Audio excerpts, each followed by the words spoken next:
আমি আমার নিজেকে এবং আপনাদেরকে আল্লাহ তাকওয়া অবলম্বন অনুরোধ জানাচ্ছি যে এই তাকওয়া অবলম্বন করার জন্য আপনার ইলমের দরকার আছে। কিসের থেকে বাঁচবেন?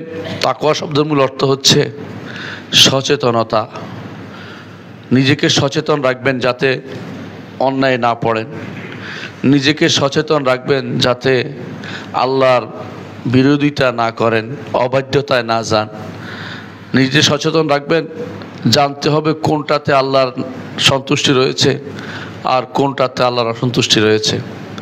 একজন ঈমানদারের দায়িত্ব হচ্ছে সবসময় সে আল্লাহর সন্তুষ্টি খুঁজবে আর অসন্তুষ্টি থেকে নিজেকে বাঁচার চেষ্টা চালিয়ে যাবে।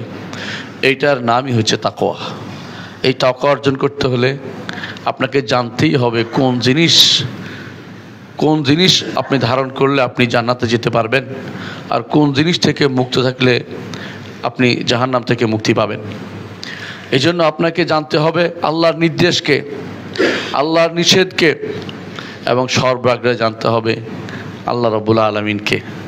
এই জন্য তাকওয়া অর্জন করতে হলে কার তাকওয়া অর্জন করছেন সেটা আপনার সাথে থাকতে হবে।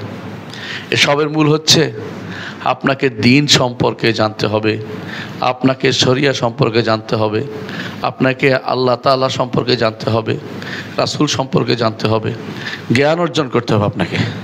জ্ঞান অর্জন না করে কোনো কিছু পার পেতে পারবেন না।